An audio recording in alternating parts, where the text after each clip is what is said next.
நேர்களே, இந்த சுவை அறுசுவை நிகழ்ச்சியில இந்த உணவே ஆரோக்கியம் அப்படிங்கிறதுக்கு எப்படி உணவு ரொம்ப முக்கியமான விஷயம் அமைஞ்சிருக்கு, என்னெல்லாம் சத்துக்கள் உணவுலேயே நம்ம பாடிக்கு கிடைக்குதுன்னு பார்க்குறோம். அதில் நம்ம தயிர் பற்றி நம்ம தெரிஞ்சுக்க போகிறோம். நம்ம உணவில் ரொம்ப ஒரு முக்கியமான காம்பனண்ட் தயிர்.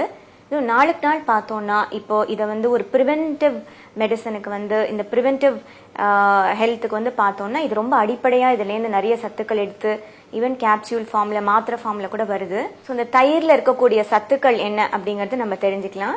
இந்த தயிரில் கால்சியம் சத்து, அதுக்கப்புறம் நீர் சத்து, இதோட முக்கியமான ஒரு சத்து புரதச்சத்து. அதுவும் கம்பைண்டாக இருக்கிறனால ஈஸிலி டைஜஸ்டபிளாக இருக்கும். பொதுவாக சிலவங்களுக்கு பால் ஒரு அலர்ஜிக் ரியாக்ஷன் கொடுக்கலாம். அதாவது இன்டைஜஷனோ இல்லைன்னா ஒரு மாதிரி ஒரு பர்பிங் சென்சேஷனோ இல்லை கேஸ் டிஸ்டென்ஷனோ இல்லை லூஸ் மோஷனோ அந்த பால்னால இந்த லாக்டோஸ் இன்டாலரன்ஸ் ப்ராப்ளம்னால வரலாம். பட் அந்த மாதிரி ப்ராப்ளம் இருக்கிறவங்க தாராளமாக தயிரை இன்ட்ரடியூஸ் பண்ணி அவங்களுக்கு எப்படி உடம்புக்கு சூட் ஆகுதுன்னு நம்ம பார்க்கலாம். பொதுவாக நம்ம நினைக்கிறோம் பால் தான் கால்சியம் அதிகம்னு.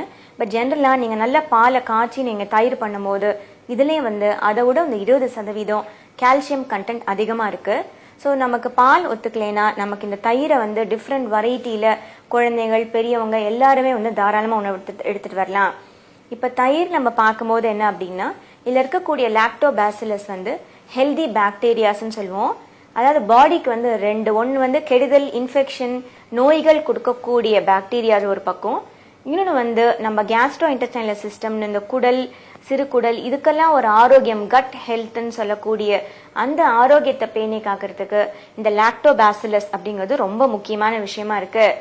இது எதனால இது இந்த லாக்டோபாசிலஸ் நம்ம பாடியில உற்பத்தி சரியா இல்லாம இருக்கலாம் அப்படின்னா அடிக்கடி மருந்து மாத்திரை சாப்பிட்றவங்க, ஓவர் த கவுண்டர்ல ட்ரக்ஸ் வாங்கி டாக்டரோட பிரிஸ்கிரிப்ஷன் இல்லாம எடுக்கிறவங்க, இல்லைன்னா ஆல்கோஹால் நிறைய எடுக்கிறவங்க, ஸ்மோக் பண்றவங்க, உணவுல ஒரு கட்டுப்பாடு இல்லாம இருக்கிறவங்களுக்கு எல்லாமே பார்த்தோன்னா இந்த ஒரு ஹெல்தி பாக்டீரியல் ஃப்ளோரா நமக்கு டெஸ்ட்ராய் ஆகக்கூடிய வாய்ப்பு இருக்கு.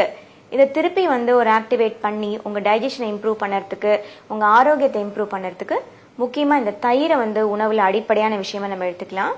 தயிர் ஹோலா நம்ம ஃப்ரெஷ்ஷா ஒரு குத்தி வச்ச ஒரு தயிர் எடுக்கணும். புளிச்ச தயிர் அவ்வளோ தூரம் ஆரோக்கியத்துக்கு நல்லது கிடையாது. ஸோ நம்ம ஃப்ரெஷ்ஷாக புளிக்காம அந்த தயிர் நம்ம எடுத்துட்டு வந்தோம் அப்படின்னா அதில் இந்த கால்சியம் கண்டென்ட் அண்ட் புரத சத்தும் இருக்கிறனால, இல்லை சப்போஸ் சில குழந்தைகள் ஃப்ரூட்ஸ் ஆட் பண்ணி இல்லை ஃப்ரூட் சாட் மாதிரி இல்லைன்னா ரைத்தா மாதிரி நம்ம தக்காளி ஆனியன் இல்லைன்னா வெள்ளரிக்காய் இதெல்லாம் தயிரில் மிக்ஸ் பண்ணி நம்ம எடுத்துக்கலாம். இல்லை தயிரில் லஸ்ஸி மாதிரி இல்லை மோரில் மசாலா பட்டர் மில்க் மாதிரி எந்த ஃபார்மில் உங்களுக்கு அந்த ஒரு டேஸ்ட் உங்களுக்கு விருப்பம் இருக்கோ அதை அந்த ஃபார்மில் நீங்கள் தயிரை தாராளமாக எடுத்துகிட்டு வரலாம். ஈவன் இப்போ சர்க்கரை நோய் இருக்கிறவங்களோ இல்லைன்னா வெயிட் வாட்சர்ஸோ இல்லைன்னா ஏதாவது ஹெல்த் ரிலேட்டட் ஏதாவது ப்ராப்ளம் இருந்தால் கூட நீங்கள் மருத்துவரை கன்சல்ட் பண்ணிட்டு இந்த குவான்டிட்டி எவ்வளோங்கிறத நிர்ணயிச்சுட்டு தயிரை உணவில் நீங்கள் தாராளமாக எடுத்துகிட்டு வரலாம்.